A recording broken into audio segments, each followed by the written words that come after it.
Hey, it's Sam here from Magically Gadgets with another episode, and today I'm talking about cooking cake in the air fryer.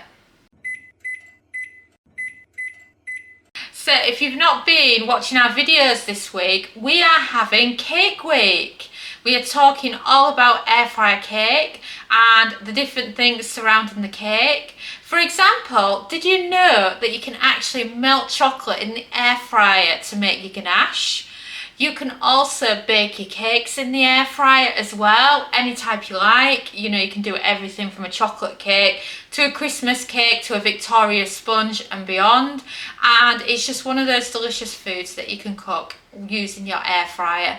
And what we actually did, it's taken us a bit to get the videos edited for you, but when it was George's birthday, which was the end of September now, he said to us that he wanted a Matilda cake for his main birthday cake. So I said, yes, sure, I can do that. And then I was thinking about the different layers that you put on the cake. So when you're doing a Matilda cake, I would expect at least 4 layers, if not more. So I thought, well, what if those 4 layers could each be a different setting so that I can show you how these air fryers work and how they differ. So we did one on steam air fry, one on steam bake, one on bake and one on air fry. And throughout this week we're sharing with you behind the scenes of doing all this and all the ins and outs of making cake in the air fryer. And we often get asked about cake in the air fryer and what it's actually like. And all I want to say is, it's absolutely delicious. The first cake I cooked in the air fry would have been for Kyle's, I'm trying to think now because we're going back a lot of years, probably Kyle's, I think it would have been 2013. So Kyle would have been 12, so his 12th birthday. I think that would have been the first time we did cake in there. And my mum and dad were like, oh, this cake is so moist. What have you done to this cake? You know, this cake is too good because it was just so light. And I said, cooked it in the air fryer. And it was as simple as that. I mean, yeah, I've got a nice cake mixture as well, and it does taste a bit better than some I've bought from the shop, but I would say that cooking them in the air fryer does make them lighter. But of course I also follow the normal secrets of cake making, like adding some extra virgin olive oil because it makes such a difference to its moist texture. But overall, I put it down to the air fryer because I think air fryers are brilliant. So when we were making our very first air fry cookbook, the complete air fry cookbook, I said I want to do chocolate cake in it and I also want to do a Victoria sponge. As the first air fry cookbook to have a cake in it, and I just thought it was lovely.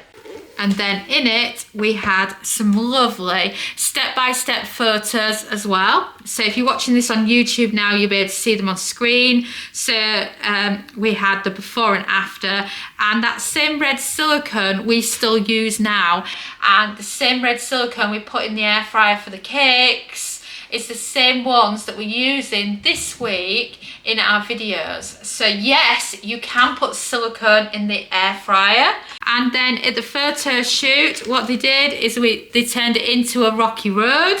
So lots of toppings on top and just sandwiched them together. And then also, what you might not know is that our chocolate cake was actually featured more than once in Good Food. They absolutely loved the cake and thought it looked amazing. And then we also did the Victoria sponge. We do have other baking recipes as well in the complete air fryer cookbook, but that was the main one. So it was just absolutely delicious. But this came out a few years ago now. And even though I stand by and say all those recipes are amazing in there, it was before you had the steam air fry and the steam bake and all the other fancy things that air fryers do now. So out of cooking those 4, I would still say that the air fryer still does an amazing job, and we thought the air fryer and the bake ones were the better cakes for taste and texture. But the ones that included the steam were easier to get out of the silicone, and you didn't have to slice the top of the cake, you know, to get it level when you use the steam air fry and the steam bake. And of course, what was interesting, which you'll see in the videos that get posted this week, is you could actually compare and see which one was actually quickest out of the different settings, because of course when you steam air frying or steam baking, then you have to include the time it takes before it starts cooking, because it's preheating your machine first. So of course this added a little bit to the cooking time a bit, but it's very interesting to compare and see what you can actually create when it comes to cakes in the air fryer. So I just thought that was a lovely idea, was to bring these cake batters. We used the exact same cake batter that's in the complete air fryer cookbook in these videos, brought them back to life and showed them as a Matilda cake to show that this chocolate sponge can be used in a variety of ways. Great for birthday parties as well, so if they've got a particular theme that they want. I think Kyle's first one we ever did him, we weren't very adventurous. I think it was just some melted chocolate on top and some Cadbury's buttons. That was our go-to with Kyle when it came to his birthday cakes that he was quite happy with. I think on a different year we got a giant jammy dodger mould, and for that we just did like a shortbread one in there for him, but that was done in the air fryer as well, using an air fryer oven. So it's nice to see the different cakes that you can do with it. And of course, if you've not got a copy of the complete air fryer cookbook, don't forget to grab yourself a copy. But before we go, I want to jump in to some of your favourite questions that you've been asking me about cooking cakes in the air fryer. So cake Q&A. First one that always comes up, can you bake a cake in the air fryer? And the answer is yes, of course you can, but note, it's like going back to an old-fashioned oven. The cake is going to cook from the top, so you need to cook the cake at a much lower temperature in order for it to cook in the middle. But I've talked to my friend, and she's a cake decorating whiz, and she actually says that when she bakes cakes in the oven, she uses the same temperature as we do anyway, so I don't think we're too far off. Just avoid going, I think with most things in the air fryer, it cooks at 180 Celsius, 360 Fahrenheit, so you just have to be aware that you need to be much lower. It doesn't matter so much with the chocolate cake, but particularly with the Victoria sponge, you'll want to put some foil on top so that you don't have too dark a colour on top. But with the chocolate cake, it's not as noticeable, and it just adds a lovely crust. So just bear that in mind. Some air fryers are pretty rubbish, so they take a long time to cook a cake. Just bear with it and put it on for another 10 minutes at 150 Celsius if you feel it's too under.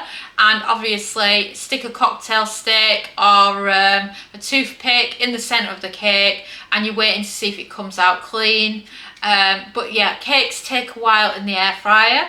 You can do your batter in a small quantity in smaller little cake moulds to speed it up, or you can do a thinner cake. So let's say you're doing a Victoria sandwich and you're really struggling with your air fryer for it to get it done, then what you can do is you could half your batter before cooking it into different silicones, and then cook a much smaller cake, and then it'll be much quicker to cook, and you don't have to worry too much about thinking, oh, my cake's still not cooked, I'm sick of waiting for this cake, kind of thing.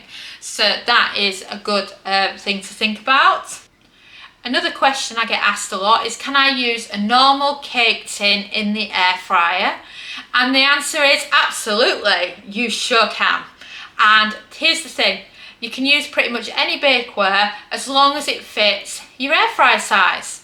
Because that's the thing, isn't it? You go into a place like Lakeland, you see things like their springform pans, and they're huge, and you think to yourself, I just want something that will actually fit in my air fryer. And I end up in different supermarkets and getting excited when I see that they've got one that's like a 7-inch or a similar size that kind of fits my air fryer. And the same can go across all baking really, not just cakes. I mean, when I've wanted to do cheese flans, quiches and things like that, it's always been about trying to find one that actually fits. So another question I get asked is, can silicone go in the air fryer, and if so, does it add lots to the cooking time, especially when it comes to cakes? And the answer is no, it adds a minimal amount to the cooking time, just like it would if you're using silicone in the oven as well. Sometimes when I'm cooking chicken breast in a marinade, I can put one lot in a foil tray, one lot in silicone, and the silicone will only be an extra minute. It's really not much in it. And to be honest, when you're baking cakes and putting cake batter in the air fryer, the silicone is so much easier to get the cake out with compared to using the traditional baking tins.